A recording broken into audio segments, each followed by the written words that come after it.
Buenos días. En primer lugar, pues nada, muchas gracias por haber asistido a un evento como este y gracias por haberme invitado, no solo para contaros un poquito sobre las técnicas computacionales, sino también para comentaros o que podáis ver que la investigación también se puede hacer desde las empresas y no únicamente desde los institutos de investigación o las universidades. En esta charla, sobre todo, quiero comentaros un poquito de forma general, porque no tengo mucho tiempo, cómo estas técnicas computacionales pueden ayudarnos a seguir avanzando para tratar diversas enfermedades y, de ejemplo, pues siguiendo un poquito la línea, ¿no?, de este evento, vamos a hablar de corazones.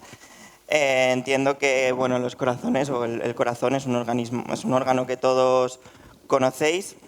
Es un órgano bastante importante en los seres humanos y los animales.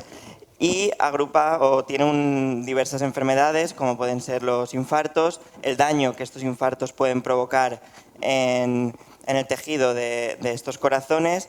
También se incluyen dentro de este grupo de enfermedades de las válvulas, y también tenemos en cuenta las enfermedades en los vasos sanguíneos, como podría ser, por ejemplo, la hipertensión arterial. Estas enfermedades, que son muy amplias, en nuestro país suponen un problema bastante grave, ya que afectan a más de 10 millones de personas. Este gran número de personas, como os podéis imaginar, supone un coste muy alto al sistema sanitario, de más de 9.000 millones de euros, no solo en las intervenciones, sino también con los tratamientos para que estas personas puedan tener una calidad de vida. Pero no todo es bueno, en el sentido de no conseguimos tener a todo el mundo con una calidad de vida aceptable. Este tipo de enfermedades se cobran más de 120.000 muertes anuales solo en nuestro país. Por tanto, ¿cuál podría ser la solución o cuál pensáis que podría ser una solución para esto? De forma lógica, lo que podemos pensar es, vale, pues tenemos una enfermedad o diversas enfermedades que afectan al corazón, vamos a desarrollar nuevos fármacos, vamos a hacer medicamentos mejores que mantengan, ¿no?, la calidad de vida de estos pacientes y que consigan reducir el número de muertes. Pero en la realidad esto no estaría fácil. No sé si conocéis muy bien el proceso de llevar un fármaco al paciente, al mercado, pero es un proceso largo, entre 10 y 15 años, y muy costoso, porque empieza con muchos experimentos en el laboratorio. Necesitamos encontrar compuestos que tengan las propiedades que necesitamos y que además presenten la actividad que estamos buscando, y estos experimentos incluyen desde experimentos en células como experimentos en animales, por lo que desde un punto de vista ético también es complicado que estos experimentos salgan adelante. Una vez hemos conseguido esto, necesitamos pasar a ensayos clínicos, es decir, necesitamos asegurarnos que cuando trasladamos esta información del laboratorio a la sociedad, esto no suponga un gran problema para la población. Por tanto, este proceso es un proceso muy costoso, de millones de euros, por lo que esto hace que el proceso de desarrollar un nuevo fármaco sea algo lento y no vaya tan rápido como siempre o como la sociedad espera de la comunidad científica. ¿Qué podemos hacer aquí? Pues supongo que, bueno, todos habéis oído hablar de la inteligencia artificial, supongo que todo el mundo a día de hoy conoce, incluso habrá utilizado ChatGPT, por lo que muchas veces nos hemos preguntado por qué no integrar esta inteligencia artificial, estos métodos computacionales, en este proceso de desarrollar nuevos fármacos. Imaginaos que existiera un GPT al que le pudiéramos decir: hola, ¿me puedes generar un nuevo fármaco para tratar la hipertensión arterial de manera eficaz, pero que además quiero que sea barato y que tenga los mínimos efectos secundarios? Y nos diría: pues claro, déjame pensar unos segundos, y tras unos segundos de estar haciendo unos cálculos que poca gente entiende al final, nos diría: pues aquí tienes un nuevo fármaco para la hipertensión arterial, y nos daría una molécula. Esto sería ideal, ¿no? Creo que todo el mundo pensaría que esto sería la forma ideal de poder trabajar con esta inteligencia artificial, pero no es así en la realidad. Puede que en unos años consigamos llegar a algo así, pero a día de hoy todavía estamos un poquito lejos de conseguir este chat que nos solucione, ¿no?, también la salud. Pero eso no quiere decir que no podamos utilizar los ordenadores. Los ordenadores a día de hoy pueden ser muy útiles para el desarrollo de nuevos fármacos. utilizando, ¿no?, y nutriéndonos de todos los ensayos y los datos que han presentado mis compañeras anteriormente en el laboratorio, sí que podemos desarrollar modelos predictivos que nos ayuden a guiar un poquito esta decisión. Entonces, para que lo veáis con un ejemplo, imaginad que tenemos un compuesto y queremos desarrollar un fármaco con él. Un fármaco que queremos, por ejemplo, que sea por vía oral. Queremos que sea una pastilla que el paciente se tome. Por tanto, necesitaremos que una vez llegue al intestino, este compuesto sea capaz de traspasar esa barrera intestinal e incorporarse al torrente sanguíneo. Podemos utilizar estos ordenadores para que nos predigan si este compuesto va a tener o no esa permeabilidad intestinal.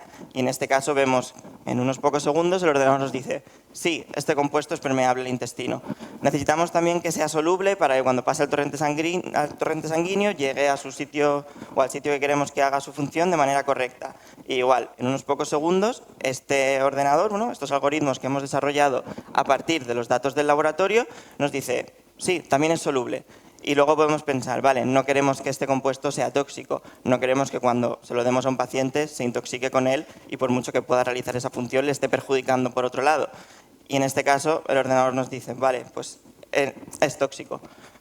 Descartamos este compuesto mucho antes de haber llegado a hacer ensayos, a invertir dinero en un laboratorio o con animales.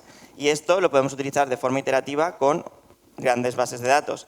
Pasamos a otro compuesto y igual vemos, sí, es permeable al intestino, genial, cumple una de las 3 características que estábamos buscando. Es soluble, ya llevamos 2 de 3 y nos dicen no es tóxico. Por tanto, si entre estos dos tuviéramos que elegir uno con el que pasar a otros ensayos e invertir algo de dinero, hemos tomado una decisión informada en base a nuestras predicciones para seleccionar este compuesto como nuestro compuesto candidato. Pero no solo nos quedamos ahí, porque sabemos que cuando un compuesto hace una función en el organismo es porque interacciona con alguna de las partes. Y en este caso, para tratar la hipertensión arterial, necesitamos que este compuesto interaccione con una proteína. Pues no solo podemos predecir, sino que también podemos simular.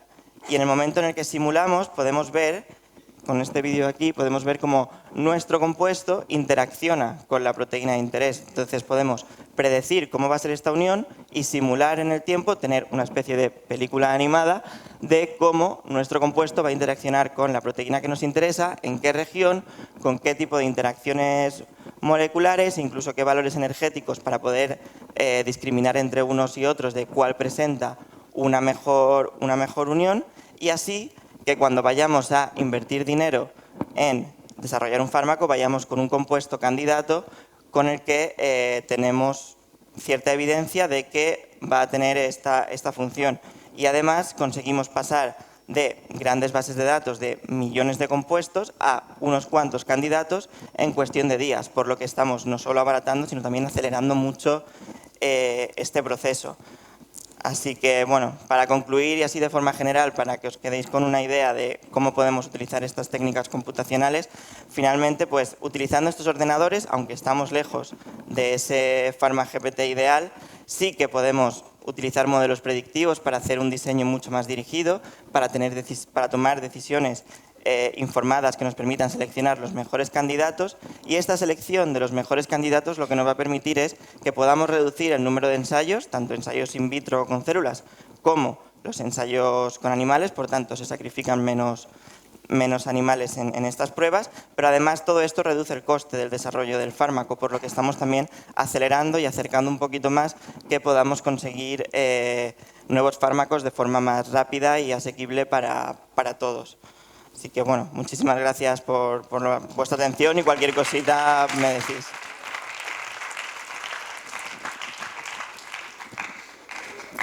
Simplemente en lo que viene Simón quería aprovechar para hacer hincapié como mis compañeras, ¿no?, de que la ciencia sí que es una salida, si os gusta y os apasiona, ¿no?, hacer investigación, se puede hacer y que tengáis en mente que no solo se puede hacer en la universidad, sino que también en la industria y en las empresas hay lugar para que los científicos desarrollemos nuestra carrera.